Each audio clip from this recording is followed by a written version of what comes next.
And hello, everybody, and welcome to another episode of Mac Yak, number 138 for September 30th, 2021, which is the last day of September. So, how's everybody doing today? I'm just waiting for the internet to crash and burn. That's I know. happening today, isn't it? Oh, it is today, isn't it? I forgot about that. Yeah, It's it is the certificate expiry thing. This Yeah. podcast could drop at any second. Well, just remember, we're a day ahead of you here, so we've already been through it all and we survived. Oh, So we see the future already. So Yeah, that's right. Okay. So, I mean, have to ask, a couple of did you, planes fell out of the sky. 21 years ago, did you laugh your ass off when the whole world was freaking out about the Millennium Oh, Falcon yes. on January 1st? Oh, yeah. Like, there's nothing happened. Oh yeah. I was laughing. In fact, it's funny because in Low and Mac, someone posted about that, and I put in there. I said, "Yeah, this is just a nothing burger, pretty much like the Y2K bug, was back then." And When the Y2K thing was around, it was a time when I used to work at a pre-press place, and one of the main things that we did is we used to output film used to then expose printing plates, right? Okay, that's what we did, fairly straightforward. If this is a physical tactile product that you just hand to someone and then they then take it to a printer.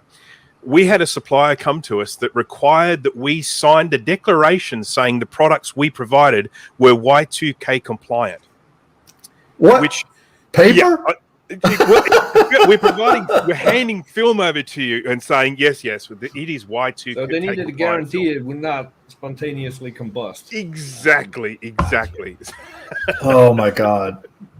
They were so worried. I think back in Y2K, they were so worried about planes falling out of the sky and stuff like that. I'm like, come on, really? No, it was just silly.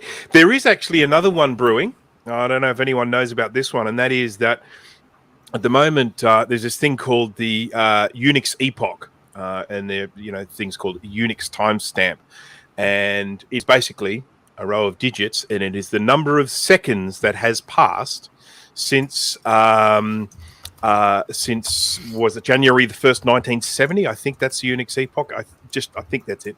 So it's the number of seconds that have passed. Now, I'm not sure exactly when, but fairly soon, or in a few years' time, that number will need an extra digit added to it, which will mean that it will no longer be, I think it's whatever bit storage is required to store a Unix epoch now. And there will need to be some updates made to some very old software in order to keep telling the right time after that date. So, So there's that one coming as well.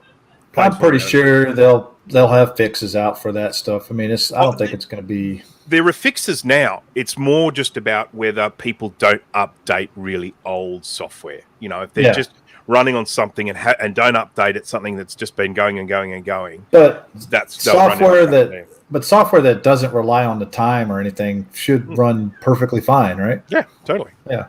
And that's there's what I another figured. one coming, I forgot the year, 2034, when power PCs are going to get the shaft. Something like that. Yeah. Can't get online anymore. Oh, no, the date and time stops working on power PC. It can't go past a certain date. I think it was 2034. How come? Yeah. Well, they just had that with the GPS systems just recently, where it rolled over to 000. It's the same principle in the Unix thing, where the GPS, unless you had updated software. In fact, the iPhones had to update, all the other stuff. And if you didn't update your GPS software in your particular GPS, and if you have old GPS, like I have one that I could not update the software, it won't work anymore because basically it has to rely on that time in order for it to, pinpoint your accuracy. So I have to ask, how come we're all wearing blue shirts today? Is it Blue Shirt Day? This is not a blue shirt. This is a gray shirt. It just looks blue. But it looks blue. Okay. I don't know. My work uniform is blue, so. Are we all like supporting Big Blue? No, I just this is my Silicon Valley Peanuts T-shirt. So it's Silicon Valley in the style of Peanuts illustration. Just decided to put this one on today, but I didn't realize that we were going to end up with an all blue, all blue and grey, but all looking blue show tonight. Yep. So Steve, if you decide to come on, you got to be in the blue shirt, man. So where is Steve? He's on his way? Yeah, he says he's in the parking lot or something. I don't know. Okay. He's probably taking pictures of crickets again, Steve has just gotten a new iPhone 13, and he is like checking out all his neat features on it with the new camera system and stuff. So he's taking these macro pictures and been showing us all. And he sent us a lovely picture of a cricket or something this morning. Yep. And it was the worst picture ever taken on this planet. So it sparked a whole debate about quality of camera systems. So I guess Mitchell says that for what it's worth, the Linux kernel was recently updated to be compliant with the 2038 problem. So that's good. At least those will be good. But I think regular Unix systems haven't probably been updated. I don't know. So. All right, guys, got anything else you want to talk about that you did during the week, or what you got going on? I did one thing for the entire week, and that is scrape and paint logic boards. I know. I sat there and watched you for a couple hours last night. That thing better work tomorrow. I'll just say that. We're going to see just how well a 2X board works as a Frisbee. Well, what's funny there, Bruce, is that while I was watching Jay do that, I actually mentioned, I said, well, Jay is actually doing a lot better job than Bruce or Steve in painting it and making it look pretty. Jay does an absolutely superb job of painting, and I want to see if it stays that way. I mean, when I'm painting on the UV mask, I just get out there and start slapping it on there. But Jay was painting it with an incredible level of precision, and I'll be curious to see when he gets to like the 10th board whether that stays. I only have 7. 7, okay, the 7th board. He says that now, but when he gets more beige, watch. No more beige. Oh, liar. I have a question for you, Jay. Did you start work on just a random one, or did you pick the worst one or the best one? I picked the last one because I took every board, and what I did, I figured, it survived for 20 years in a shed, but now that it's in my room with the AC, I don't know, it might leak more, whatever. So I took each board and took all the caps off.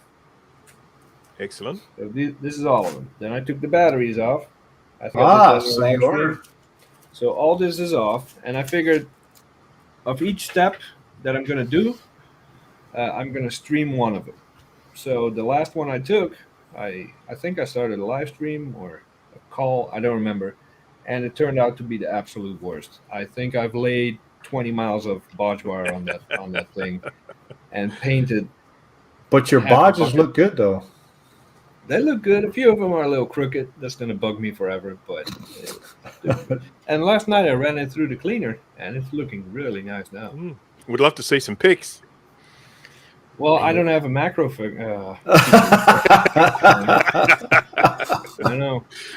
So, just for anyone who maybe didn't catch last week, Jay got very lucky or unlucky, depending on how you look at it, and it got a tip off essentially about a shed full of old computer gear, and he took some photos and he posted some of them.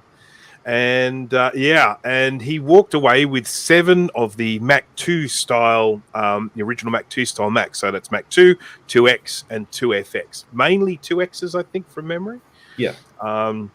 Jay's turning that into entertainment for us.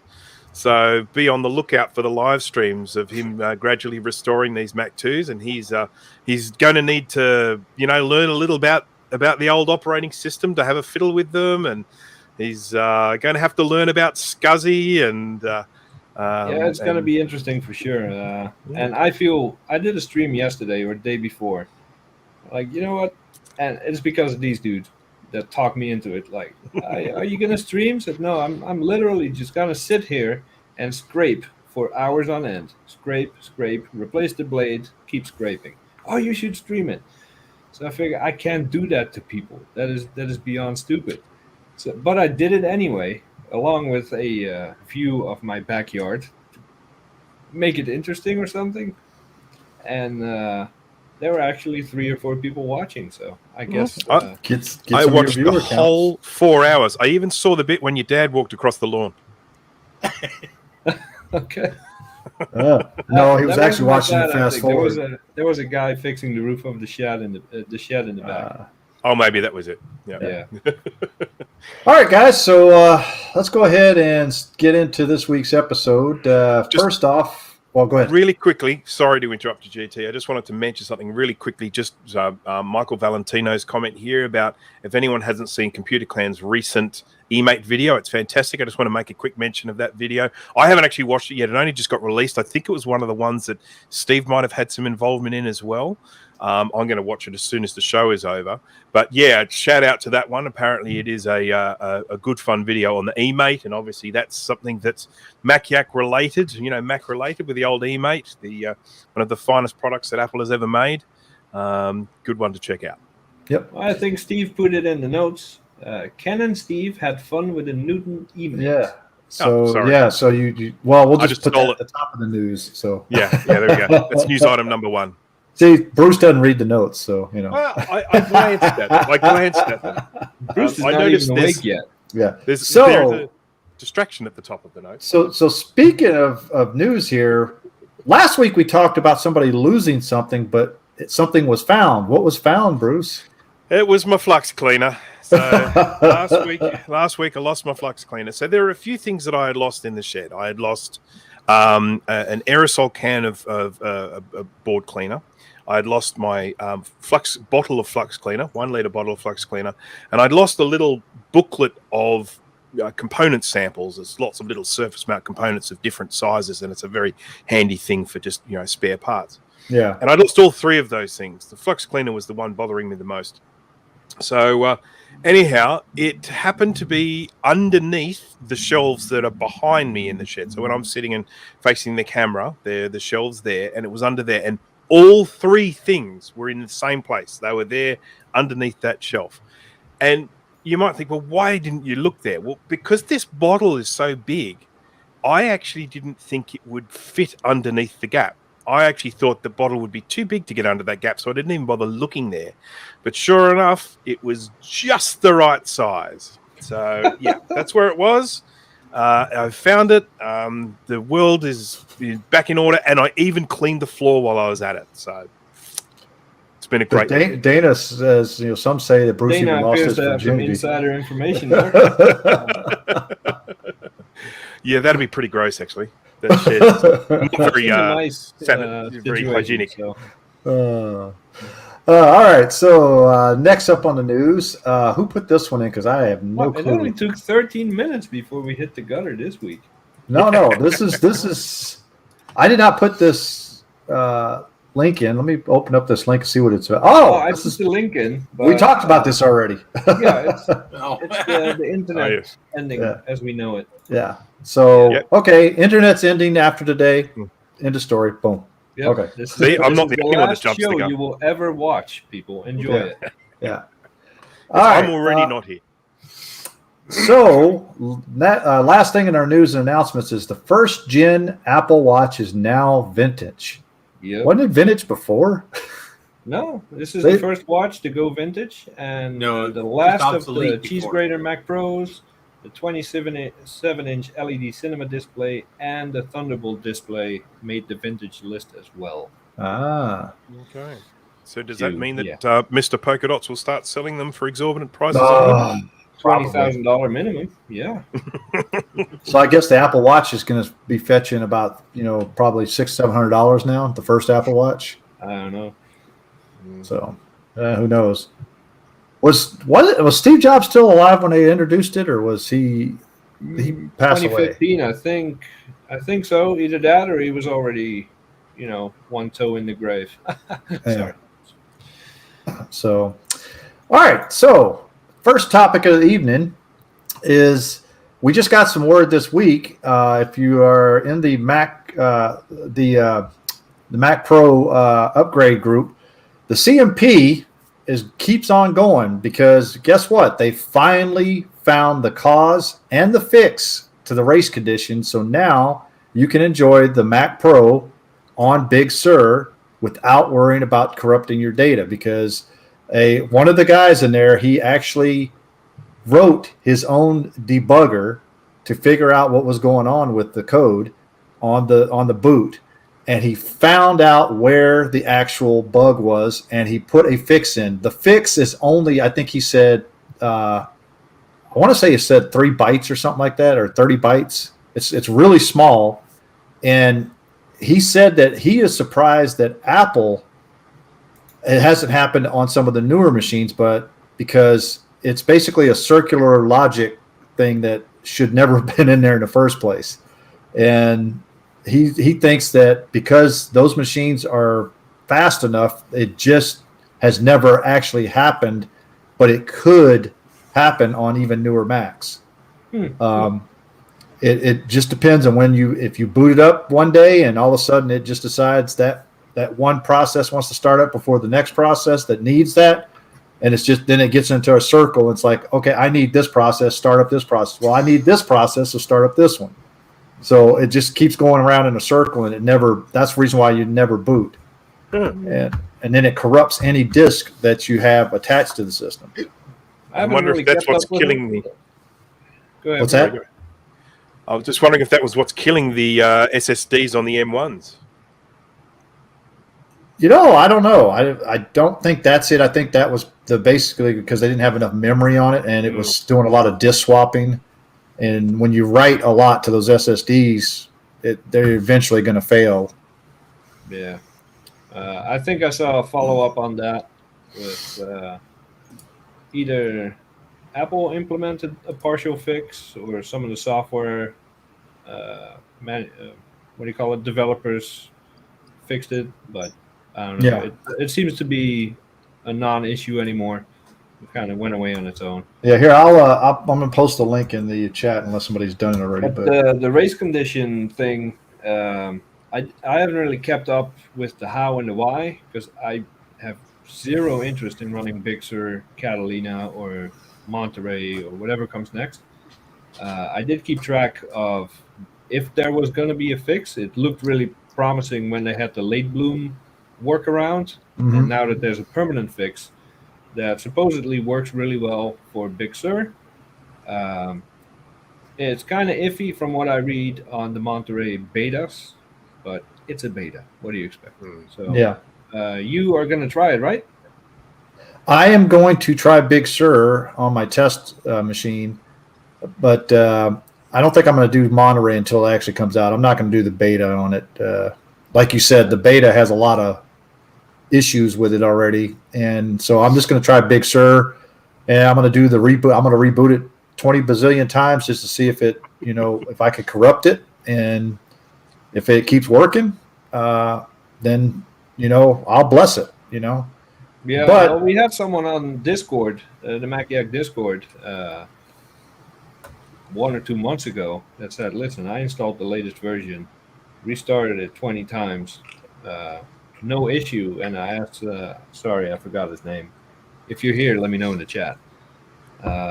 Okay, keep me posted. And every week or so, a week later, he would message me and say, "Hey, still no corruption, still good." And that was before the whole late bloom and what did they call it? Big Plus? Surplus? No, Big Sur. Big Sur. Surplus. Oh, that's the name of the new one, the Surplus. name of the Surplus. Yeah. That was before all that. He never had any corruption, so I don't know. Well, here's the thing, though, is that his machine could have been fast enough and it may have never got to that point where it needed it. It got to that circular logic. But like I said, this was a problem that would happen randomly. It wouldn't happen every time. So some people would get lucky with it, but there was a lot more that were not getting lucky with it. So Martin Lowe has actually put out a new package out there, and he has depreciated late bloom. So basically that is, sunset. They're no longer using late bloom. And now the Surplus is now incorporated into Martin Lowe's package. Yep. So even though I have no intention of using it, how cool is it that the community just keeps coming through and keeping these machines in operation? It's awesome. That's exactly what I was thinking as well. It is just so good to see. Especially since I think the next couple of versions of Mac OS, I would say 2, 3, maybe 3 more years, it's going to go straight to M1, and there's going to be no more Intel versions. Oh yeah, it's going to stop at some point, probably after Monterey. I think it might go one more because there's still a lot of supported Macs out there. I mean, you got the iMac Pro, which is still relatively new, and they sold up till last year? The Mac Pro, which they sold up till. I mean, they're still selling it. Matter of fact, I mean, they didn't really care much to keep the G5 around. Snow Leopard, bye-bye G5. But the G5 was not $60,000. So they might feel a little bit of pressure. Yeah. So I'd be pissed if I spend $60K on a Mac Pro and you only get 1 or 2 operating systems for it. I think what's going to happen is after every product in the Apple ecosystem goes to the M1 chip, they're basically going to I would say 2 to 3 years after that, Intel support is going to be completely gone. I'm fine with that. So I'm thinking that we're going to at least have another 7, maybe 8 years of our Mac Pros still being able to be used. I don't know. That's a bit long. I don't know. Well, the only thing that would halt that is if they've drastically changed the operating system to not work on our older Xeons, where it needs the new instructions for maybe a new processor, the newer Xeons. So that's the only thing I could see it not working on. But other than that, I think we're just going to have things. So what does Patrick say? A little bit longer for the Mac Pro line than it's for professionals, and the cost for pretty much. Yeah, I think, and I know Jay and I are both waiting for the new Mac Pros, 2019 Mac Pros, to actually be on the used market. I think 3-4 years from now, if I can pick up a 2019 Mac Pro for $2,000 or so, I will scoop one up. Yeah. Until then, it's just drooling and envying and cursing other people that have it. But I mean, to be honest with you, I was running Big Sur up to 2.3, which is before they came out with the race condition on this Mac Pro, and it was running perfectly fine. I had no issues with it or anything, but once they had that problem with the race condition, I stopped updating. And that's another reason why. Big Sur. I'm sure it's a great system once all the bugs are worked out and all that. But I have these MacBook Airs that I fixed and I needed to sell. So I put Big Sur on them, to take the pictures and the screenshots and all that. And I was horrified. The whole iOS look and feel, I hated every second of it. And all I did was the setup. It was horrible with the toggles. And I'm very happy on Mojave. But eventually, I'm going to have to upgrade. So Mr. McIntosh goes, why is the trash can still so expensive? Don't know. I don't know why that thing's expensive. It should be less than what the CMP comes up, because they are still selling for a ridiculously high amount of money. Because one, they're not upgradable. I mean, the only thing you could really upgrade them is what, the RAM? Well, you have SSDs. Well, that too. But when it comes to graphics, I don't think you have any options. There used to be eGPU options, but and I might be way off here. Either the M1 Max, make sure eGPU is not option anymore, or one of the operating systems drop support for eGPU. I don't know which one it was, but yeah. The highest end trash can, it has the dual D700s. Okay, keep a fire extinguisher handy. Those burn out like crazy. It doesn't add a value. It only detracts from it. But I don't know. So Apple's Anonymous says CPU upgrade to 12 cores. Well, we got 12 cores in our 5,1s, 4,1s. So yeah, I'm sure it's faster than my cheese grater in some things. But yeah, I had a hard drive fail last week or 2 weeks ago, however long ago it was. It took all of 2 minutes to swap it out, be up and running. Now, one of the things, and this is getting a little bit off topic, but I read on a Mac Pro upgrade today. Someone was talking about I just got a GTX 3080, and it won't work in my CMP. And I'm like, because there's no drivers in any operating Mac OS that will go on to those NVIDIA cards. I'm not an NVIDIA fan myself. No. But I think it's stupid that no one has figured out how to get the drivers loaded. With the help of OpenCore and all that stuff, there has to be a way to inject the drivers into the system. Unfortunately, the problem is that because of the feud between NVIDIA and Apple, NVIDIA decided to stop even producing. Oh, they took their ball and went home? I think so, maybe, but because you can't even get web drivers up to a certain card, I think is the only one. After a certain version of the card, you can't get the web drivers anymore. So I think Apple may have blocked the extensions from actually being injected too. I don't know. Like I said, I'm not a programmer. I have no clue what Apple has done and what NVIDIA has done. So I think the only NVIDIA I have is in my iMac G4. I think that has an NVIDIA chip in it. It's the only one in my house. Everything else is ATI or AMD. Well, and that's another reason we were just talking about the trash can of our Mac Pros being better is because we can actually upgrade the GPU still in those, whereas the trash can, like you said, the D700, I think is the max you could go. You can't go any higher because they're not because it's a special. A 16-lane PCIe 2.0 bandwidth-wise still outperforms Thunderbolt 3 in bandwidth.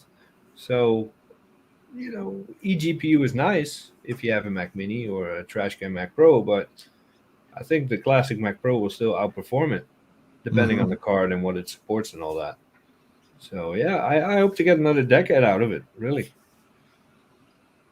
Well, Justin Morgan just said in there his predictions based on what Apple did during the Intel transition. Now, I think Apple hopefully has learned its lesson on that because I think a lot of people were mad. And like Jay just said, the Mac Pro cost, the Mac Pro 7,1 cost versus the G5 cost at the time, there's a big money difference there. Especially if you got the wheels. Yeah, I mean, Bruce, you bought one brand new, right? Which ones? Sorry? The G5. The G5. Yes, I did. I bought that was like in 2003 or whatever. So this predates all of the quad cores and the liquid cooling and stuff like that. So it was a dual 2 gigahertz, which was the big one at the time. I think it was the 1.8 and the 2. So it's a dual 2 gigahertz, and not liquid cooled or anything like that. It's still running here next to me. So it's definitely serving me well for a long time. The fact that it's still here and it's still on. Yeah, so. I mean, it still does what it was, made to do back then. Yeah, I mean, I have 10.4 and 10.5 on it, and it's my kind of the main reason I have it is because I can read and write to HFS partitions using that, whereas I can't with this one. So I use that one as a modern Mac, so that it has access to the internet. I can download stuff, and then I can copy things onto an HFS disk. Yep. So. Have you ever repasted the CPU or anything in there? No. I did upgrade the RAM, so it's now maxed out to whatever it is, 8 gigs or something 8 like gigs, that. Yeah. And it's got an SSD in it, Samsung SSD in it. And it runs obviously better now than it ever has. But yeah, no, I've never done any form of maintenance other than just removing dust. So, ooh, that paste is probably nice and caked.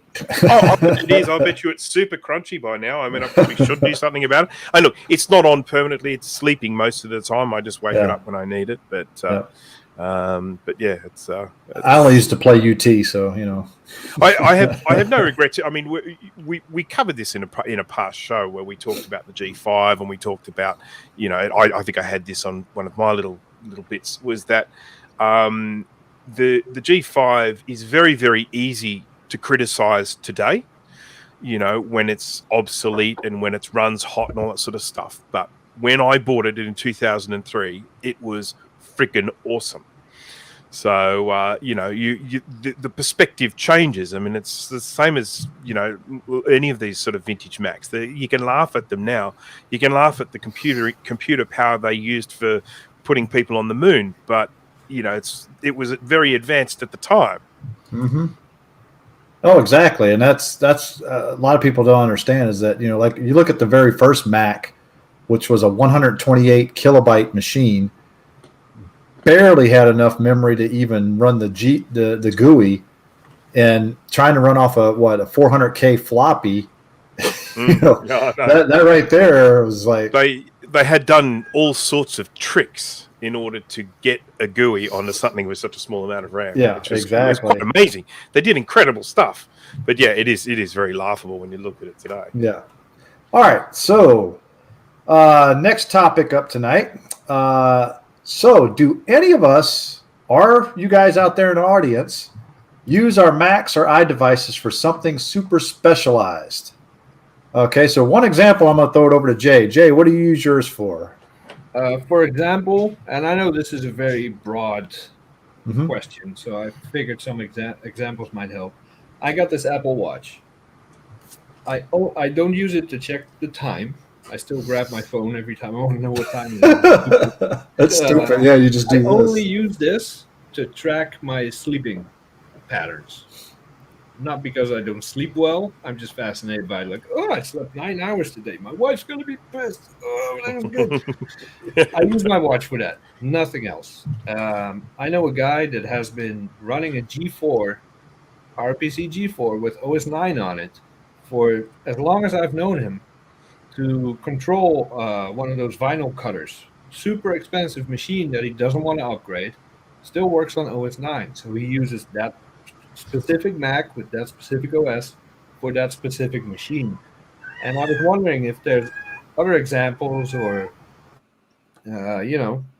of what people specifically use machines for. It doesn't have to be special, but, kind of like the examples I just gave. Well, I mean, for instance, this CMP that I have here, I use it specifically for my Plex server. It has all my movies on it, and I basically do Mac Yak from it. That's pretty much the only two things I really do on it. I mean, I'll browse the internet sometime, or I'll do Final Cut Pro on it too. I'll do some video editing, but that's pretty much it as far as what I do on this particular machine. I mean, I have an iPad that I use to do Facebook and whatnot, or my phone or whatnot, stuff like that. I mean, I think I use my iPad for more different things than anything else, but my CMP is used basically as a editing machine, you might want to say, and Mac Yak. So, how about you, Bruce? I've got a couple. I mean, I just mentioned the G5 before that I just use here virtually as the transition between the vintage and the modern. So that's one that's definitely a very specific purpose I have for that one there. I should just mention, I was talking about this. I got this G5 exactly 19 years ago yesterday. Wow. I just had a look at the calendar. So it'll be the big 2.0 next year. So hopefully it's still going then. But I've got minis set up as web servers. Like I've got a 2014 mini, which it's the crappy i5 one with the 4 gigs of RAM and no expandability. I've got that with Ubuntu running on it, running a thing called ISP config, which allows me to use it as a web host, and it's I mean, when you consider what a ridiculous computer that 4 gigabyte mini is, it actually runs really, really well. So there's that one there. I've got a couple of these vintage Macs that I have lying around that have very specific purposes within the vintage repair work that I do. Like for instance, I build this PowerBook SCSI 2SDs and I have to test them. I use my PowerBook 540C to test them. So I have plenty of examples of just these computers that I have lying around for very specific purposes. But nothing as, like describing the like using one to drive a vinyl sign cutter or something like that. Nothing along those lines. How about you, Mike? You got anything special? He's got a mute. I use my iPhone to make phone calls. That is a novel concept. So how does that work? Can you show us how to do that? Is that a special feature and of yours? Jay, your microphone's gone. I pick up the phone and I unlock it. Okay, then I press this little button in the bottom that has a picture of a phone on it. Oh wow! Then I dial 10 digits on it, and then I hold it up my head like this. Like, that is incredible. Hey, that is incredible. I need a pizza at my house. Can you bring me one? Will the technology ever stop? I mean, that is just incredible. Imagine that. Something that all I can do is play games Bell online. did. The only specialized computer I have in this house is not a Mac at all. So it is a PC, and you guys are all familiar with it because it's the one I stream from. Now, other than that, all my Macs are general purpose machines. My iPhone is too old to do anything special, and so that's that. There you go. I forgot to mention. Oh, go ahead. Yeah, so Bruce. no, you go ahead. Because I've forgot to mention as well. So you go with yours first. I forgot to mention. I do have an iMac sitting up here that is one specialized function only, and because it's way up top here, so the keyboard's up there, everything. So I have to stand up to actually get to it. It basically, it's my torrent server. So other than that, that's the only specialized thing it does. Naughty. No, there's nothing illegal on there. It's just torrents aren't. My microphone. It's good now. That's good. All right. There is the torrents. You know, the Internet Archive has their stuff in torrents. It doesn't have to be illegal. Although whatever movies you grab, let me know. I might want them. I know Jay runs a lot of different things, but we won't discuss those. Well, I got this one. I have a Mac Mini on that rack that is a print server. That's its only purpose. It runs the printer. It shares it on the network. What about the UT server? The UT server, which I could combine all that in one computer, but I figured I have a stack of minis. I might as well use them. Yeah. And Bruce, you had one more? I just wanted to mention that the iPad makes a really good teleprompter. Yes. When you there's this software called Teleprompter, I think, something like that, and you can install it on both your phone and your iPad. And I've actually got a device. It's not particularly expensive. I mean, we're talking about a couple of $100s, not thousands or anything like that.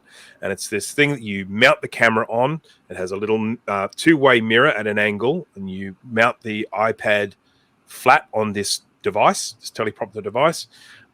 You mirror the image, which the software does automatically, and then that reflects out. And then you've actually got a control for it in your iPhone. So you can be sitting there doing your recording, adjusting the speed of the text rolling up and down or stopping and starting it while you're talking. So you have your phone as a remote control and you have the iPad as the actual teleprompter. And it works really, really well. And I mean, this is something that, once upon a time, teleprompters specialized, media device, they cost a lot of money. And I mean, you're able to put this together with, mainly with stuff that I already had. It was just that sort of the device that mounts onto the tripod that I bought. Yeah. I don't want to speak for my wife, but I'm going to because she's not here. Ooh. She uses her Apple Watch mainly for one thing. That is to find every other device. I actually use my watch for that a lot. I hear bing, bing, bing, bing. Your phone is in the kitchen. Bing, bing, bing. Your keys are in here. I don't know why. All day long, she's finding her stuff. You know how many times I've done that because trying to find my phone, sometimes I'm like, where the hell did I lay my phone? And I'll have my watch on. I'm like, okay, I'll just ping it, Yeah, that's her thing all day long. I must be just trashy because I don't have a watch yet. You are trashy, Mike. I don't even have I even have the oldest phone out of all y'all. So, can I just say, as trashy as you are, your audio sounds amazing tonight. It is good tonight, isn't it? So. That's because I'm not using these. Yeah, we have narrowed down. I'm listening on these. But I'm using my Snowball for the actual audio. Mm-hmm. The only downside is one, I can't use my air conditioner. And 2, I have to mute it constantly because it's some dumbass cat in the background just doesn't know I can shut up. So come 9 o'clock, he's going to be drenched in sweat. Actually, it's not bad. I have my fan going in here. Nobody's complained about it. I have my fan on high. I can't even see. It looks like it's off. Unless the camera looks like, it's way over there. He only has 20 of them. This one here is it needs to be, the one sitting on top of the MDD needs to be fixed. Okay. This was a 1952 GE, and the motors, the bearings are a little stuck. Yeah. So I'm using my 1970s Kenmore over there. It's sitting on top of my Dell. So yeah. And everybody always complains when I use that fan when I stream, and when I use this microphone, everybody always complains they can hear the wind rushing by. So I wasn't sure how well that would work out, but apparently it's doing okay. So no, it's still good. If you're going to continue to use that snowball, I mean, right now obviously is perfect. Maybe they sell these little foam thingies for it. Yeah, I was thinking about getting like a puff guard to go over the front of it, maybe to help. Yeah. It's kind of hard to design of it, but I'm sure there's something. I'll look on there. Yeah, these snowballs are a real pain to put something like that on. Yeah, they're kind of odd, but I'll figure something out eventually. But on the topic of the specialized Apple devices, so I have to just be a jerk and ask Jay, why do you not run the freaking UT server on the G5 Xserve and the cluster nodes in the cellar? Because unlike a lot of 16-year-olds, I am responsible for my own electricity bill, and I would like to keep it as low as possible. So because of all the things in your house, that is the only specialized device that you really have. So what the hell do you use it for? And in case nobody knows, Jay has a one. I think it's a 2 gigahertz G5 Xserve in his basement with, I think, no less than 5 or 7 cluster nodes attached to it. He turned it on one time. The plan is still... Yeah, and my light's dimmed. As far as the G5s and the cluster nodes, I still want to do a video where I have a little PowerBook doing a Final Cut Pro project or something and time it out. And then using a cluster software of, what's it called, compressor, to spread the task out to all the clusters, do a nice video about it, and see how cool is it to run a cluster and does it actually help you. I cannot for the life of me, and I've been trying for 2 damn years, get compressor to use the cluster feature. It's there, all the Macs show up, and as soon as you hit start, it doesn't distribute the footage to the clusters. And just trying to make that work, I've used 550,000 kilowatts trying to do that. So I'm taking a break of that from that for now. Yeah, just so you guys know, every time Jay starts that whole setup, the lights here in Pennsylvania start dimming because he's drawing something like 10,000 watts an hour off the grid. I'm actually surprised his house wiring can actually handle that much power. Me too, dude. This house is 100 years old. Now you do hear that little disc outside. Every time I fire it up, you hear the wires are good, but yeah, it's an expensive hobby, that's for sure. I'd like to make one very quick sort of special mention, and I used to have a scanner made by a company called Screen. They're a Japanese company that make big professional scanners and print equipment and stuff like that. Dana would have heard of Screen, and I used to have this SCSI scanner made by Screen, and its scanning area was about that big, and it did transparency and reflective. The scanner was huge, great big metal chassis on the thing. I mean, it weighed a ton, and the quality of the thing was just breathtaking. And I kept a SCSI computer, and I think it was a 7300, maybe something like that, going for years and years and years and years later, just to drive that scanner and nothing else. It was just that computer and that scanner. But then, interestingly, I then got a USB slide scanner. Now, admittedly, it only does 35 mil, but that's pretty much all I was scanning in transparency anyway. and the quality of this new USB one that I got was just so good. The improvement in technology, the improvement in CCD, chips, the CCD devices for scanning, was so good that I ended up just retiring it. I mean, this great big scanner that cost, I think, originally about $30,000, just retired because it couldn't keep up with the new technology. So anyhow, that was just a special mention of a computer that I kept going for ages just to drive a scanner. No, especially with scanners. I think Dana had a comment 10 minutes ago. He does the same. He has a G4 set up as a scanning station. I know Steve has a dedicated scanning station set up as well, I think. Well, Steve just popped in. So and I ran a G4 for the longest time I might be mispronouncing the brand. It's either Afga or Agfa. I don't know. It was a scanner. Whatever the hell it's called. They pronounce it different everywhere. But I needed a G4 with that specific software to run it because image capture wouldn't do it. The OS X software wouldn't do it. And it wasn't until 2018 that ViewScan added a driver for that particular scanner. I could finally do it from a hobby. So I kept the G4 around for the longest time.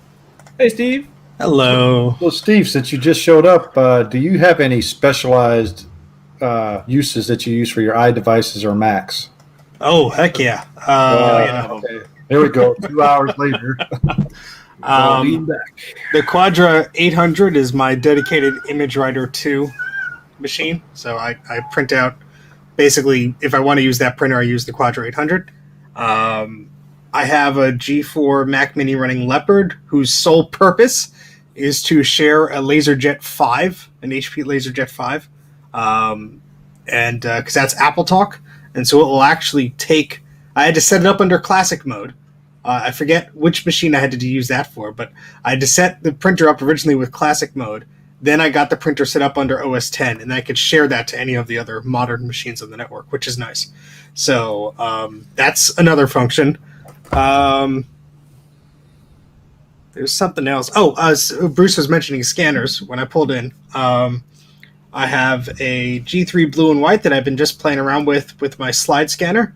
So I have a few Nikon slide scanners, and I have one Minolta slide scanner, and I have another Nikon one on the way. Fingers crossed, because these companies really. I mean, there's a few modern ones now, but Nikon used to make these great slide scanners, and a few other companies used to make these awesome slide scanners, and they've now moved to these, flatbed scanners where you can load in the transparencies and all that stuff.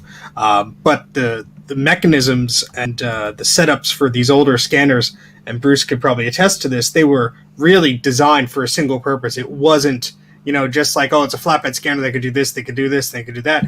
No, the slide scanners had like a focus knob and all this stuff that was just for these transparencies. And they really do a pretty good job. I know someone on YouTube who's like a pretty popular guy, and he's doing. We all know, Steve is the kind of guy that when he goes out and buys some underwear and it's like, oh, it's comfortable, I'm going to buy 600 more, so I'm set for life. It's the same with Macs, it's the same with scanners, it's the same with cameras, everything, right? Well, that's the thing is, I got a scanner at VCF East, the swap meet, for $5 with a SCSI scanner, and it does pretty good resolution. But I figured out that they made a model that's better, and then of course you start going down that rabbit hole. So that'll probably be another video of.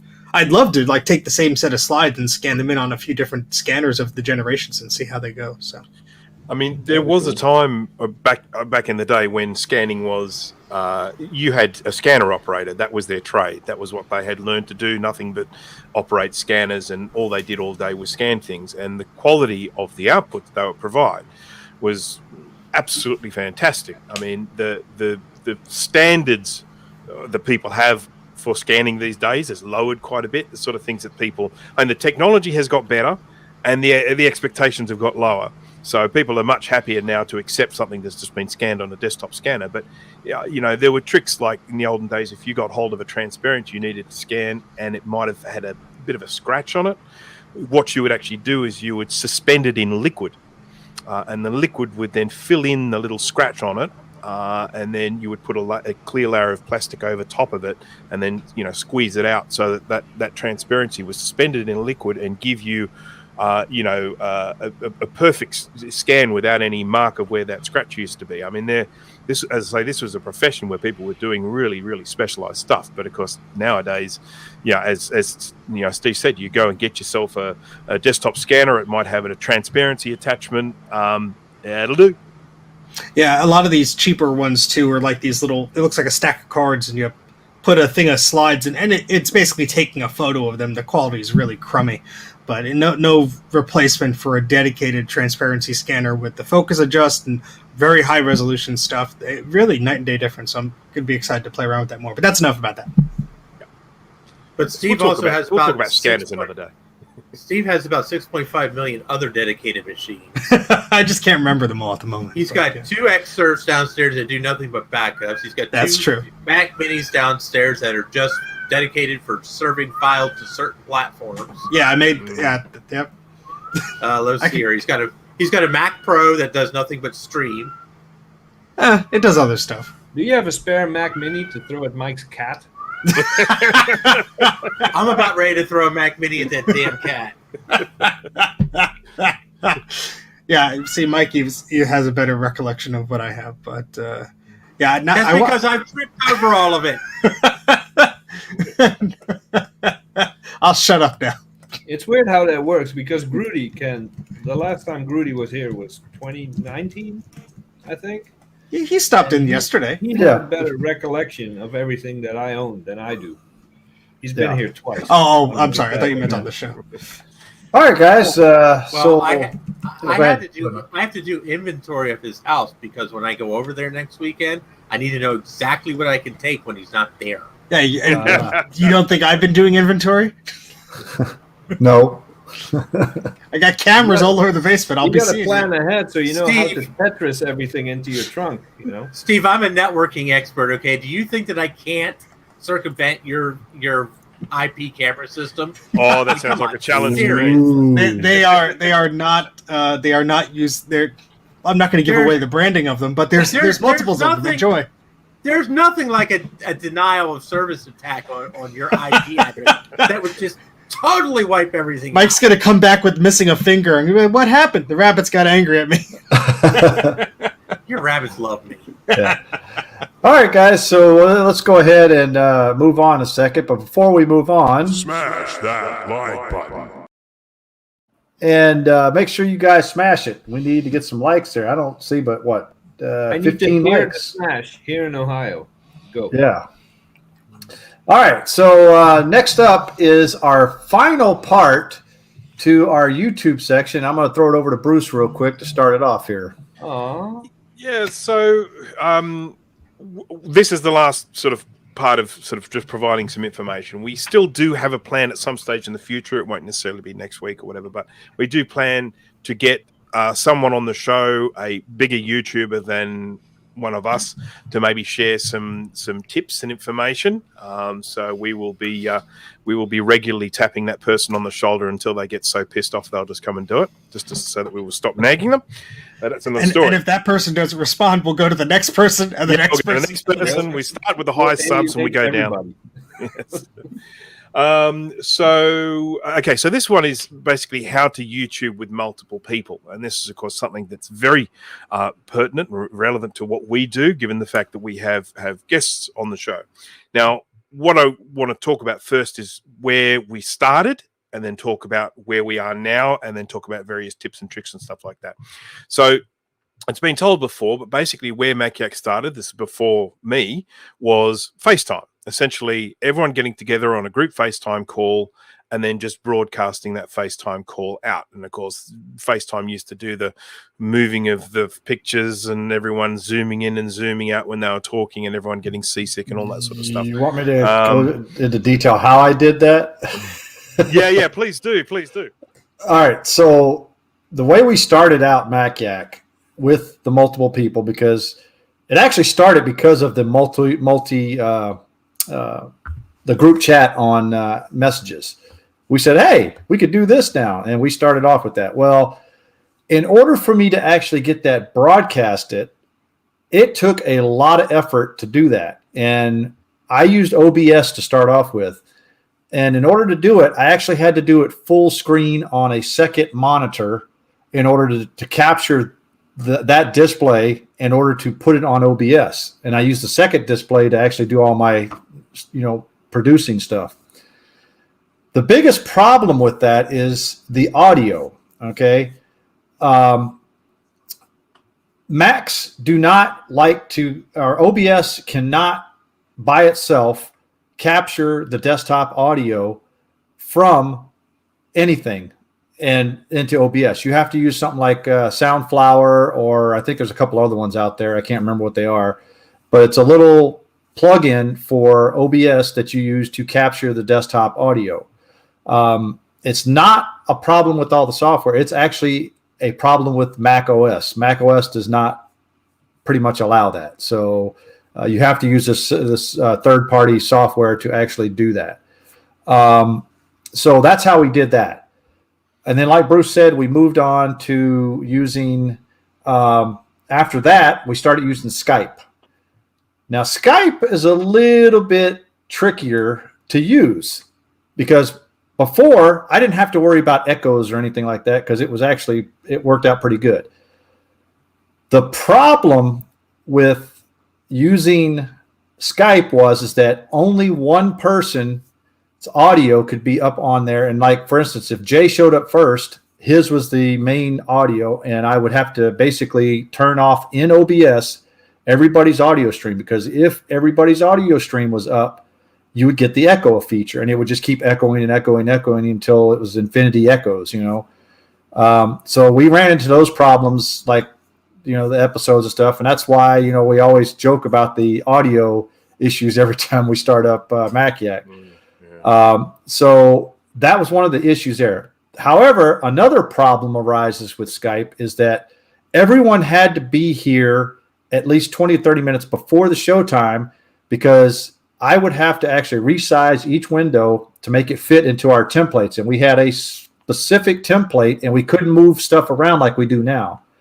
But if I had to make another template, I had to make a different scene. So every scene had something different. So that took time, and it took a lot of effort to do in OBS.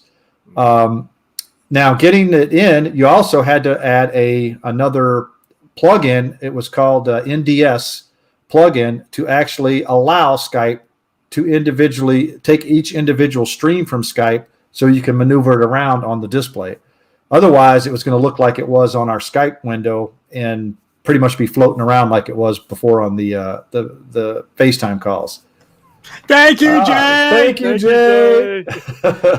We love Jay. Is he doing this on the toilet again? I was just testing. Yeah. All right. But anyway, so that's one of the problems with Skype on there. And then I'm going to throw it over to Bruce now, and he could talk about what we're using now and in the future. Yep. So obviously the valid point that was brought up there, was the fact that we have there was a setup involved. Every time before the show, there was stuff that needed to be done and needed to be set up. We had to all be there. We all had to be present and all that sort of stuff. So that was really one of the downsides. Obviously, one of the good sides is that OBS is a very powerful piece of software. You can do all sorts of stuff with it. I mean, it's got audio filters and video filters and, you name it. I mean, it's got a lot of tools, and it's really, really excellent. But then we basically got, I think it was Steve might have done a bit of a research on this one, but he came to us with this software that we use now, which is called StreamYard. And Thank you, Mike. It has a very specific purpose, and that is, being used for this sort of thing, having multiple people on a stream, broadcasting like this. And when we have this layout here, we don't have a whole lot of control over this layout. If like, for instance, you said, oh, can you just make the little images of the guys down the side a tiny bit bigger? The answer is no. This is what we have. It has certain set layouts that we have to follow, but it is so easy to have additional people on. If we wanted a guest on right now, this software basically gives us a share link. We can just copy that link, message it to whoever that person is. They launch it into a compatible browser, which would be Firefox or Chrome. and they just start broadcasting straight out of the browser. Obviously, you can need a microphone and a camera, of course, but they can just start broadcasting straight out of it, and they just become another person here. If we have, whether we have 3 people here, 4, 5, 6, 7, it'll just automatically adapt for the number of people we have on there. We can then share our screen, so we can show stuff. We can talk about it while we're doing the show, very, very easily. If I just decided that I wanted to share a web page that I'm looking at with you guys, I can just do that straight away here. So, in terms of this format of show where you have a group of people talking, this software is absolutely fantastic. The software that I use for my broadcast, which is called Ecamm Live, has a similar feature, but you do have to pay more for it. There are different pricing tiers for the software. And when you have the Pro version, you have the ability to let Skype callers into your live stream, and it's very, very easy to do. It's fairly CPU taxing having the broadcast software open and Skype open at the same time, but it does do it. I have done it on my little Mini, and I have done it successfully. The fans were going crazy, but it did actually do it. And so people call through to just my Skype account, and then I literally just press a button, and they become a little window on the screen that I can then move around or enlarge or put wherever I want. So I can have a guest on the show quite easily. So what I would generally say to someone is, if you are looking to do a talking type show like we're doing with guests, I would say StreamYard is the way to go in terms of ease of use, but there is a cost involved. If you are doing more sort of different types of streaming, like the multi-camera type streaming that I do, and you want to have a guest on occasionally, I would say Ecamm Live is probably the way to go with something like that. And if you're cheapskate and you don't want to spend any money, just get OBS and deal with all the hassles and the muting and the echoes and all that stuff and drama that GK's talking about. I think that this piece of software, which I had to thank Dana for, because we were both looking at pieces of different software, but it was the Retro Maccast that used this, and that's what we gave it a go. But we tried a few things before then. But as Bruce was saying, just the ease of use of this, you just click on a thing, you're up and running. You don't have to really worry about it, and it just gives you the ability to quickly do things, add guests, add banners. All this stuff is interactive, so you don't have to build things in Photoshop like we used to have overlays that we would put over things in OBS. I had to make sure the layering was right, so when we would hide the first one, the second would come, and all this manual stuff, which is great. If you're starting out and you have no budget, go to OBS, try that out. It's multi-platform. You start to get a bit of a following, you could afford some of these nicer things, and I'm pretty pleased with this software. There's a few bells and whistles I'd love to have them implement, but I think it's a nice change from the headache of audio issues and all these other things that we've had in the past. Oh, I'm telling you what, even the overlays, because Jay used to have to do overlays I know Jay loves that now because he doesn't have to do that. But I will say the first test that we did with this, the audio, I couldn't get over how clear it sounded, because Skype would compress it all into one stream. Yep. And this gives us the fancy ability, if we ever wanted to export it to an audio-only podcast, it gives us a separate audio stream. So you could, if Mike's cat is being particularly annoying, you could edit the cat out without everybody else losing, whatever they were saying. Yeah, that's actually a really, really good point, and I was sort of going to mention that one there, and that was probably one of the main catalysts that made us change the software. Was the audio was an issue. This is a talk show, and in particular, we had a few shows where we started ending up with a lot of people on. We've got 5 people on, but we were ending up with 7, 8 people on a single show. Now, if all of those people all talk at the one time, Skype decides what audio comes out. And so you can be in a situation where in a talk show, it is totally predictable, totally expectable that people will start talking at the same time. One of the main reasons that happens is because you have latency. You might hear a gap in the audio, someone starts talking, the other person starts talking, but by the latency, by the time you hear that you've both started talking at the same time, you're already talking over top of each other, and Skype was so bad at dealing with that. Whereas what we found with this software when we started using it, one of the first things we noticed was that when we did end up with that situation where we're both talking at the same time, we could still hear each other. And then you could, it could be like, oh, you stop talking and let the other person go, that sort of thing. And so the audio was, and actually video quality for that point as well, was one of the main deciders for us to actually change the software. And this one just does so much we could have stuck with Skype though, because as soon as we switched over, Grudy's like, "Oh, I'm going to take a hiatus." Dana's like, "Yeah, I think I'm going to get a job at the exact time of Mac Yak." I think Madeline is in permanent lockdown on the farm somewhere. We'll never hear from her again. And it could have just stuck with Skype. Probably. Yeah, but here's the thing though, is that and like Bruce was saying, that this is a web-based software, so anybody that has the correct browser that's compatible can use it. You don't have to download anything special for this. That was the beauty of this. And this should also work on computers that are older too. Yep. Because it's not CPU taxing. No. Just responding to what Justin said a few minutes ago about I looked into StreamYard. It's great for multiple guests, but not as helpful for one person with multiple angles. Justin, if you haven't already checked it out, look at Ecamm Live. It's still a very, very sort of polished, slick product with a very easy to use interface and all that sort of stuff, but handles multi-camera very well. It's an application rather than being a browser based. It has lots of little extra utilities and stuff like that. So have a look at it and see what you think. Yeah. I agree with because I tried to do multiple cameras on here one time, and in order to do that, you have to log into two different instances of the software and two different computers, really. So it's like it doesn't like using with audio problems. Yeah, exactly. Stuff like that. Mm-hmm. Question: can I kind of hijack your section here, Bruce, and give it a little twist? So these were all the technical aspects of how to do this with multiple people. But what about the people aspects? Like, how do you get a bunch of people, whether it's 3 or 5 or 9? Because I've seen some shows that have like 10 people there all the time. How do you keep this from? Because you have different political views, different religions, different personalities. How do you keep this all from blowing up?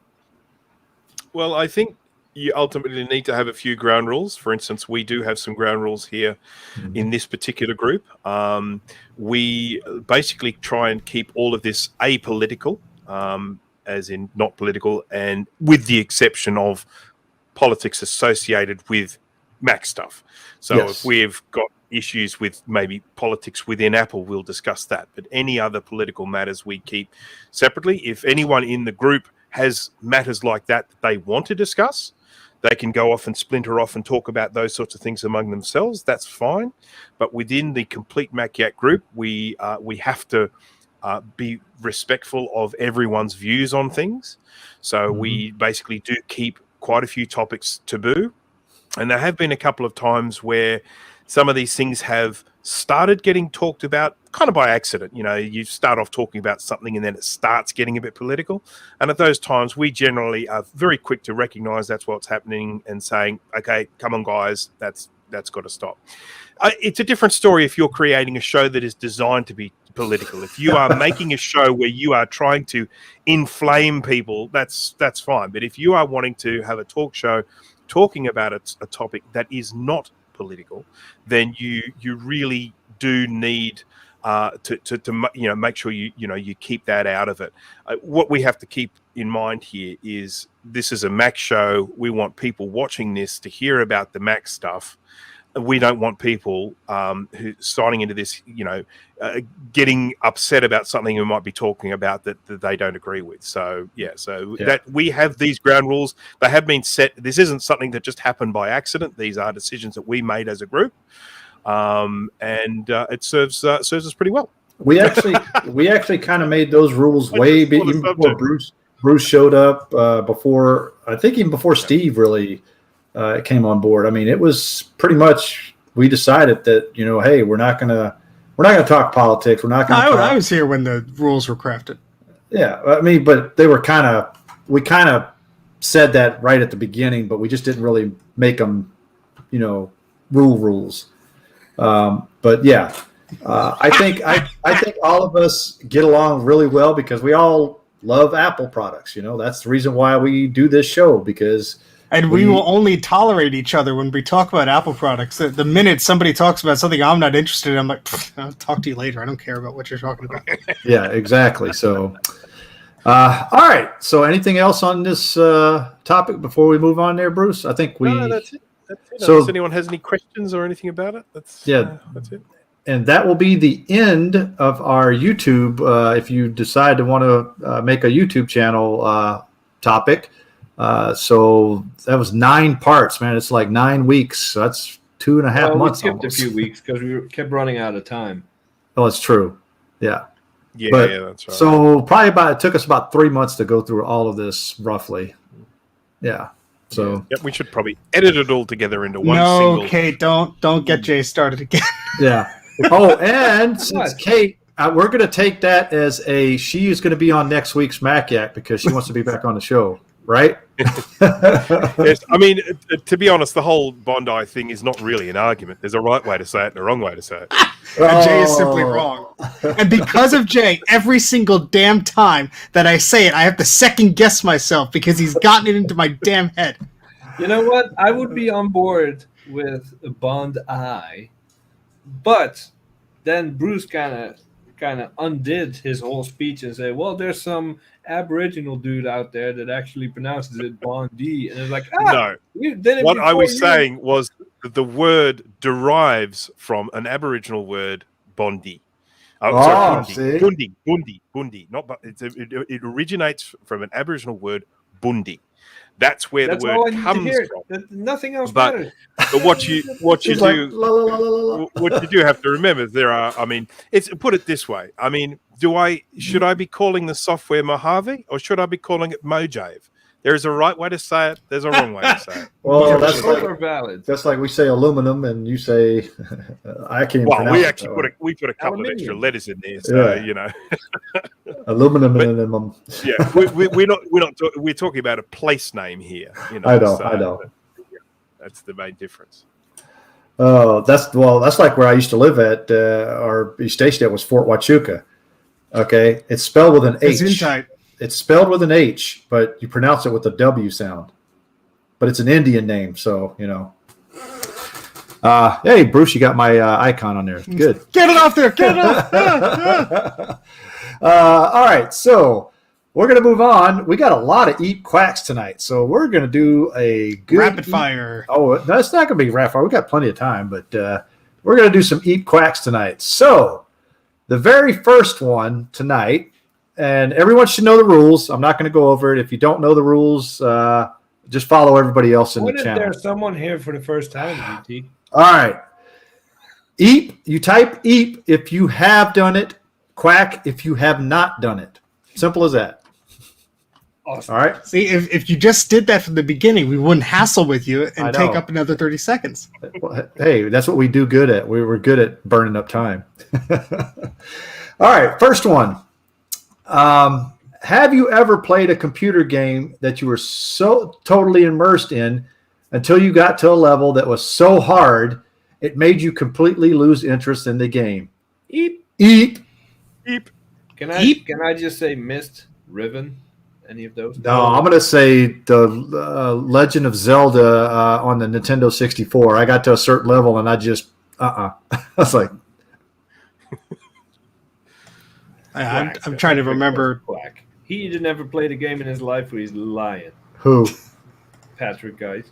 I don't know. When you start getting up there in Pong, the panel gets a little bit more responsive than you expect.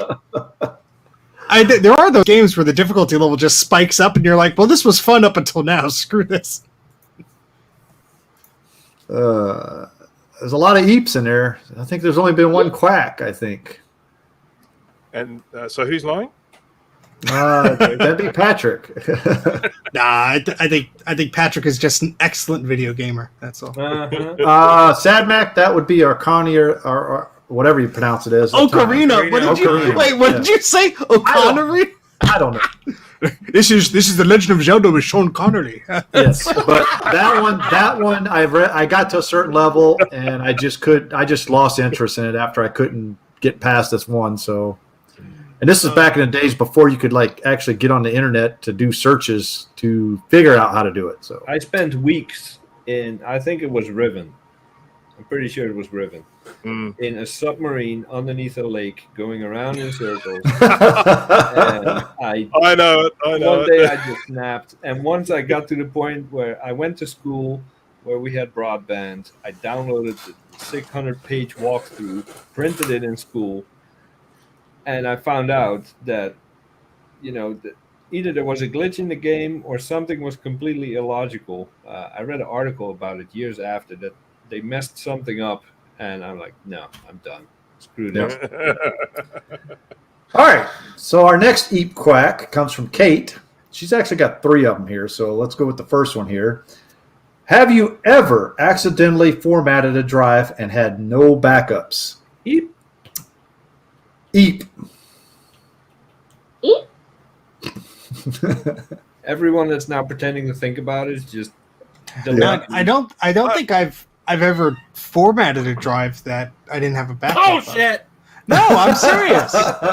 No, like where the file wasn't elsewhere, like on the drive or another zip disk or something like that. Because I am extremely hesitant to format a disk. Okay, What I usually do is when I get a new disk drive, I leave the other one in the closet and I just start fresh. So in Steve's case, he might have the drive backed up, but more than likely he has lost the backup. Oh, I've lost crap before, but just not in that particular way. Let's just say that way. Knock wood. I have no recollection of doing this, but I'm going to eat because it sounds like the sort of thing I'd do. So no recollection. That's honesty right there. I plead the eep. Eep. Yeah. All right. Next one from Kate. Has anyone gotten a virus on their Mac? Oh, Eep. Eep. I'm going to say Quack because I have never gotten one. I've gotten a piece of malware, but the same thing. Can I I actually tell got a virus on my quick little anecdote? 8550.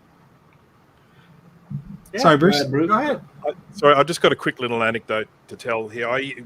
Many years ago, back in the OS9 days, I used to work for a company that did magazine production. We used to do the film and stuff for magazine and the design and all that sort of stuff. One of the publications, they decided they wanted to have a CD stuck to the front, which is is one of the things they used to do back in the days because they found that whenever they used to put a disc on the front of a magazine, like something like 90-something% of them would find their way into a computer. So from a marketing perspective, they're a really good tool. Until they put a virus on it. So anyhow, we went and made this multimedia experience on this CD. It had some software on it. It had a little walkthrough tour and everything. And we inadvertently also put a virus on that CD. And then a whole series of them got printed and attached to the magazine, and that basically went out. Now, as it turns out, it was not actually the virus itself. It was the files left behind by a virus. It was one of the stupidest viruses around at the time. I can't remember what it was called. But so there was no danger of it actually spreading to anyone else's computer. But anyone who put it into their computer and got it scanned by a virus scanner, it would come up and find this file and say, alarm bells going off and everything. So needless to say, although we didn't actually spread a virus around, it made us look unbelievably stupid. So Jay, don't you actually test viruses, though, don't you? Yes. As soon as I've been doing this since 2013, I think. As soon as a piece of malware or a virus, which I do not want to get into the semantics. Malware stands for malicious software. A virus is malicious software. Yes. It's all malware. Okay. So as soon as a new, especially the last few years with ransomware, I will purposely install it, see how it works, dissect it, write about it, and hope to God I can get it off my system. Yep. I used to use virtual machines for that, but malware has gotten really clever to detecting if it's running on a virtual machine or if a little snitch is installed, stuff like that. If it sees any of that, it aborts, it never installs. So you have to use an actual machine and actually infect it and actually risk whatever files are on that machine. Of course, I use a Mac Mini for that. But it's fun. There's some really, really creepy stuff out there that watches your webcam, checks your microphone, logs your keystrokes, steals your data, and it's cool stuff. Yeah.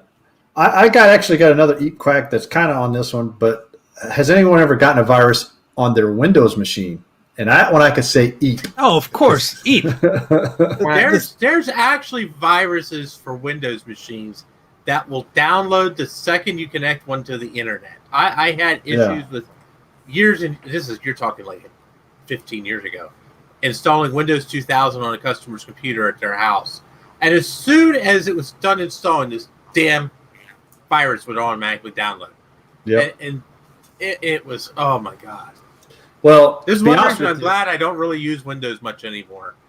To be honest with you, most of the virus scanners on Windows was a virus itself because it would slow your system Some of them, so much down that it was basically made it unusable. It used to make my job so easier because I used to do on the side, I used to do tech support and repairing of PCs, and I'd go to somebody's house and be like, my computer's infected, blah, blah, blah, and it would open up Internet Explorer. Well, if you right-click and you change whatever the parameter was in the URL, that told it how to display how many viruses you had on your machine.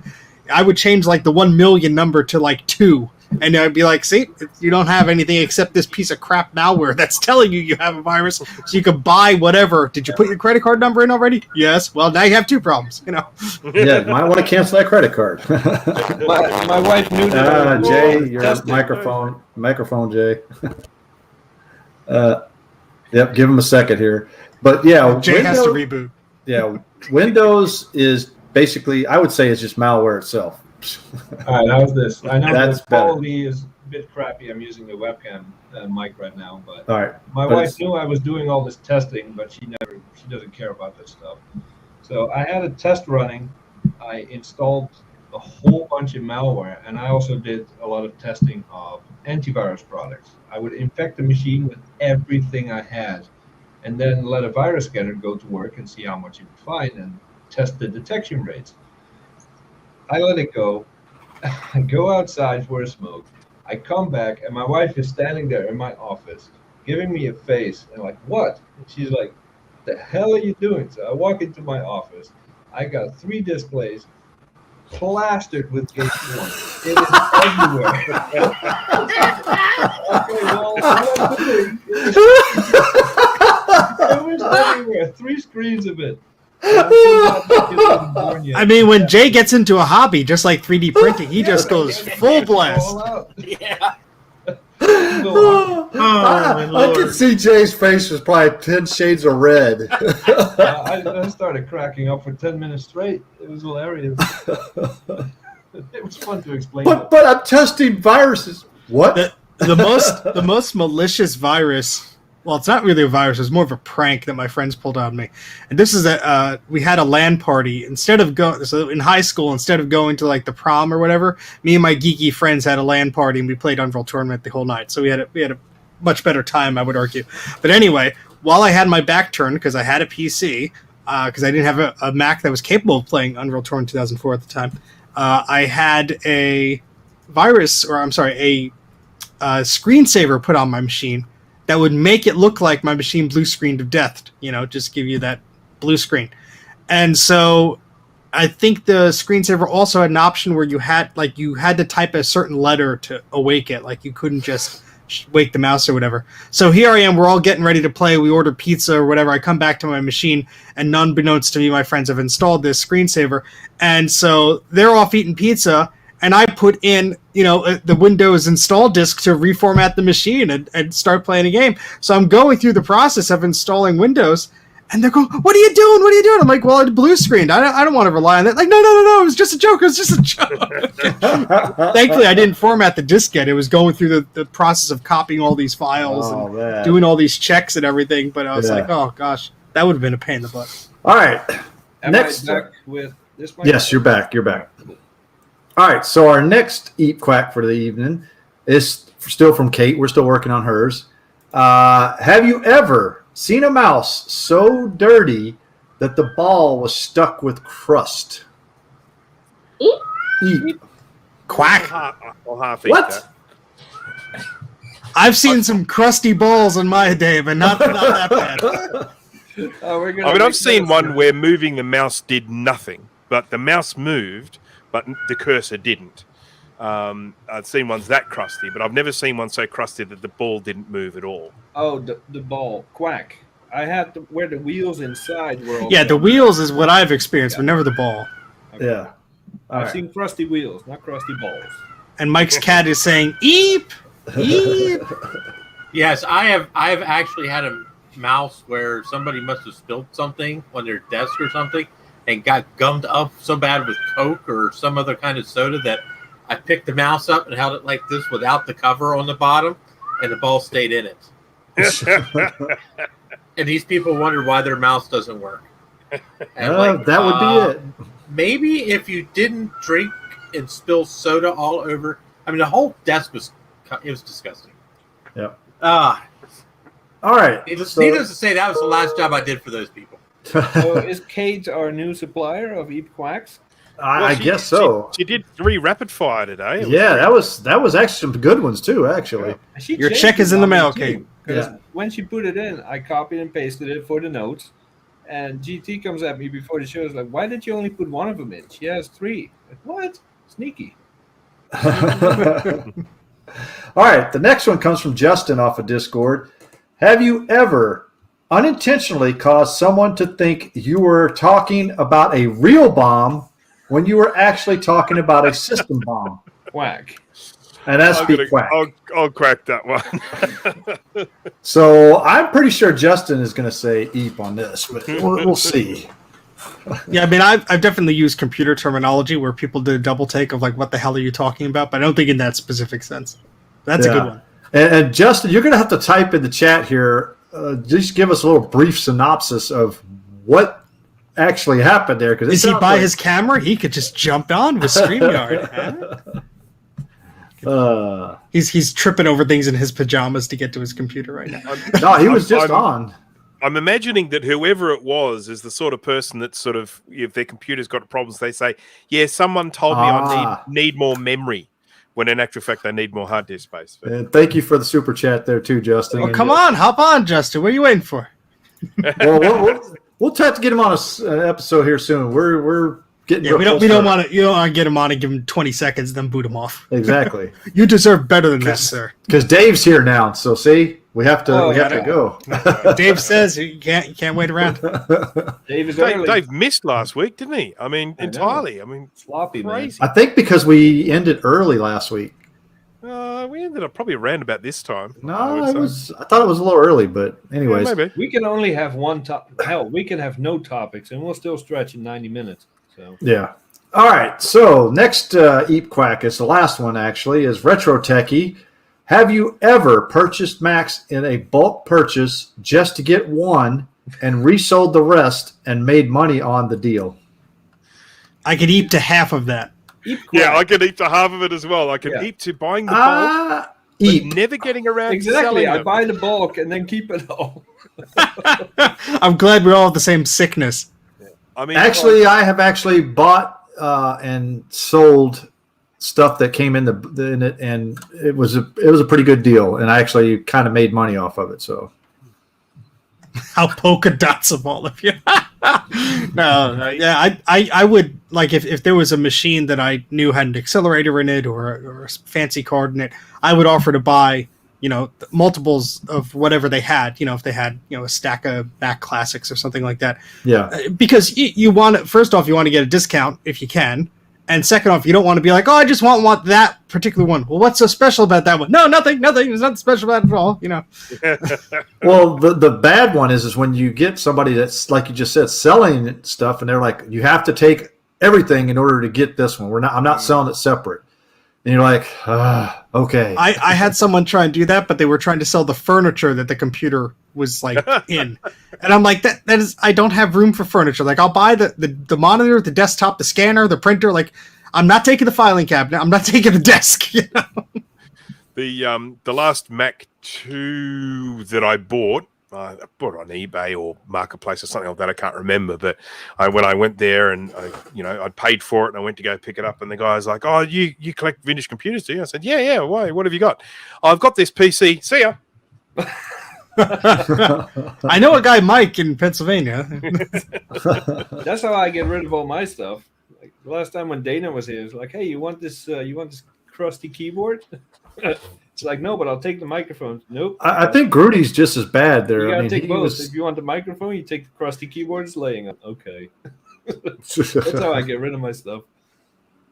Yes, the last batch that I got hold of, which I got for nothing, by the way, so really you have to be happy about that. But it had, a couple of G5 iMacs and a G3 sort of Snow eMac on a stand and a G4, dual 450. I only wanted one of them, and it was like, yeah, you know what? I don't want this other stuff. I'm going to sell it, But I've got a better chance of finding good buyers for this stuff than this guy, because he just didn't know much about it. He wasn't in the community or anything. Needless to say, it's like a year later, and now I still have every single one of them here. So, yeah. Well, you got to work on that recapping guide for the iMac. There you go. Yeah. That's like, what, $200 worth of caps for that? No, oh, come on. Wait, what about the iMac G5? Did you recap that one yet? Well, that's what I'm talking about. The iMac G5. Yeah. It's like the caps are worth more than a computer, right? Jay, your mic. It's all that beige. It's just turning his microphone to crap. But I was actually thinking of doing a video, because as we know, the G5 iMac is not particularly one of the most desirable of the Macs out there, unless it's a prototype. And I was actually thinking of getting this one that I got for $0, opening it up, recapping the whole thing, so every single one of those leaky electrolytic capacitors getting replaced, and then trying to sell it as a fully restored one, whether I could actually make money on it, or whether I would be, actually, with the cost of the capacitors, whether that would be more than I'd actually end up being able to resell it for. Yep. So that may end up happening. Yeah. All right, guys. So we have pretty much almost reached the end of the show tonight. So before we go, first off, anybody got anything going on this week? Or are they going to be doing any streaming, releasing videos maybe? I think, Steve, you got something, because I just saw something on Patreon for your Patreon viewers. Did you actually view it? No, I haven't viewed it yet. Then you're making smoke out of nothing. I basically did a video saying, "Hey guys, I'm not going to be as active right now because there's a lot going on." Okay. I'm gonna try. The desk that I film on has a bunch of crap on it because I got 2 desks and I'm trying to arrange them in the basement. But there's this big support pole that hangs up in the basement that sort of supports the house. So I got to work around that. Kind of important. I can't knock that down. I was gonna say, you just can't cut that, and. What happened to Steve? Well, his basement sort of collapsed on himself. It was only a matter of time, Yeah, I mean, I'm hoping to release a video this weekend. I don't know if that's actually going to happen, but stay tuned. Go watch Ken's video about the eMate 300. That was a lot of fun when I visited him. We did that video. You could tell we were having a blast. I was just going to ask, was you involved with that video? Oh yeah. I mean, I'm sitting in the video, so you see that I'm actually presently there. Ken used some very interesting teleportation technology. You have to watch the video to figure that out. And I will say, I don't know if any of them were included in the final cut, but I did have some very good suggestions for the placement of objects in front of his fancy camera while we were doing it. But we had a lot of fun with that, and that will tie over your Mac 84 fix, as Christopher is saying, until this weekend. Yeah. Let's see, Bruce, you got anything coming out? Look, I will do a live stream this weekend. Not sure which day, but I will definitely be doing one. So that's coming up. I am working on a few videos at the moment. I have got this board that's come all the way from Canada, and from Dan, Canadian Computer Collector. I'm going to be recording and having a look at that one. That's going to come out as a pre-recorded video, not as a live stream. And I am also working on a video at the moment on how to swap a CRT on a 9-inch compact Mac.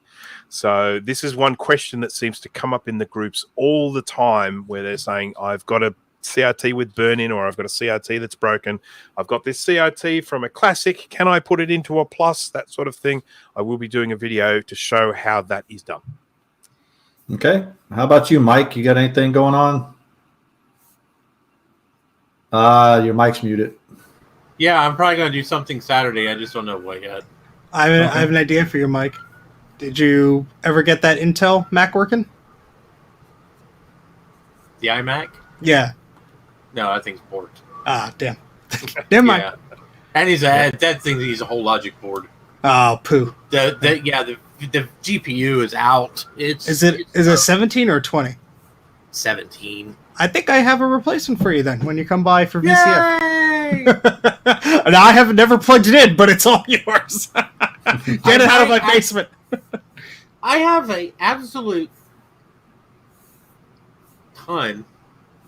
I had to think of a non-cursing term. I know. I saw your brain. I have so many computers laying in the middle of my living room right now. Cats must love it. Oh, they do. I mean, look at Midnight. Holy crap! All right, Mike. Never mind. You have to get some of those moved back into your storage. I have like barely enough room to walk right now. That's like my basement. My house is turning into Steve's. So we're gonna have to submit Mike to the next episode of Hoarders. No, that's I got him beat. They're gonna take one look at my Laserdisc collection and go, "Oh God, this guy's a mess." So I'm kind of hesitant to bring another computer into the house at the moment. I have a machine I would really like to bring home and work on, but lacking space. So I think what I'm going to do, so I have the 1,1 Mac Pro here. Now, unfortunately, this is not the machine I really wanted to use because it's not technically a first-gen Mac Pro anymore. Because it's got quad-core processors in it. But this is the machine I wanted to run benchmarks against the G5 iMacs, both the prototype and the early one, and the Intel, the 20-inch Intel first-gen Intel iMac, and see how they all compare together. But I might do some setup work for that. I'm going to try to see if I can make that into a couple of videos. Although I am supposed to be getting something on Saturday that hopefully hack my iPhone 10. So if I get that in time, I might try to hack my iPhone 10 so I can actually use the damn thing. Ah, cool. Might see some fire then on Mike's stream. Yeah. Good. Fire! All right, Jay, how about you? You got anything going on? I will not be doing anything this weekend except watching these dudes stream. But tomorrow, as soon as Bruce gives me a text message saying I'm awake and dressed and semi not hungover anymore, I will be recapping and testing this monstrosity. And sure. Bruce can do it, not when he's not hungover, but when I try. So this is a one of the few, and I can't see my own screen, but it should say it there what it is. The Macintosh 2X that I've put quite a few hours of work in before I even knew if it was going to be worth it. So tomorrow, recapping, testing, and selling. Get it out of my house. So everyone start saving your pennies to buy a genuine The House of Moth restored Macintosh 2X. They don't come up extra B. And Jay knows what he has. Yeah, he knows what he has. Rare. Yeah. Quick, Jay, what's the processor type on that? Well, It's nope, no looking. It has a lot. It's not here. It has a lot of pins and it's gold. Oh Lord. I took it off for cleaning. All right. And actually, the Mac 2X is kind of rare because I've never actually seen one in person. Actually, I've seen one. I just never bought one. 60030 something because Mike kept talking about it. So just sort of to back that up, I mean, that is one of the few computers that I didn't have a recapping guide for because no one has ever sent me one to recap.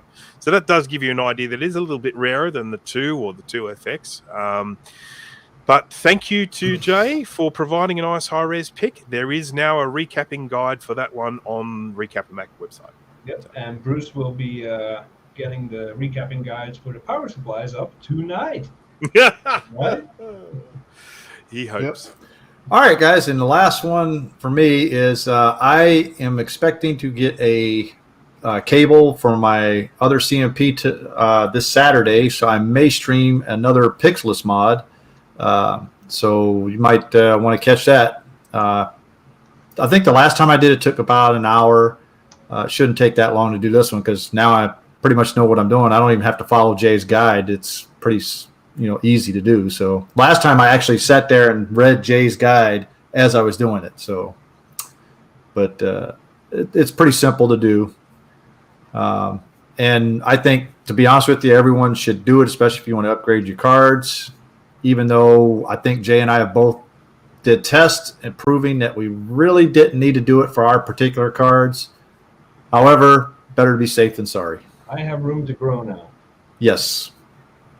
Exactly. Especially if you want to put the newest AMD cards in there, which, by the way, because they do the newest, surplus, you can actually start putting in the 6,800 cards into your CMP and start using them. So you're going to buy one tomorrow and let us all know how it works. No. Because right now those cards are going for a lot of money. I do not. Rich. Yeah, I wish. All right, guys. So that's pretty much wraps up the show for this evening. We do have a Discord channel. Guys, make sure you go and check that out. If anybody wants to throw the link in there it is. A lot of channels in there, a lot of different discussions. It's a very active server. Yep. And there's Bruce. But make sure you go and check that out. It's been a while. I think I'm going to hang out, not directly after the show, but in half an hour, so I'm going to pop into the voice. And also, don't forget our website, which is mac-yak.com. A lot of good blogs on there. There's some of the stuff I've wrote, some of the stuff Jay's wrote, and you can get to the show links. Yeah, you can get to the show links there. It's a pretty decent website, so go there and check it out. Guys, make sure you hit that subscribe button if you haven't already. Make sure you hit the bell icon because we only do this once a week. You're only going to get that notification once a week. So make sure you go and do that and tell all your friends about us, okay? Especially the ones you do not like. Exactly. Make them sit there and suffer through Mac Yak, You don't like computers? Well, I got the podcast for you. Exactly. So if you got friends out there, go ahead and share the link around. Make sure you guys, we want to grow this channel a little bit and get more people in here. So we want to grow it a lot of bit. Yes. With that, I think we are done for this evening. So with that, we're going to say bye and let Mike send us off. Go away. Ding, ding, ding, diddly, ding, ding, ding, ding.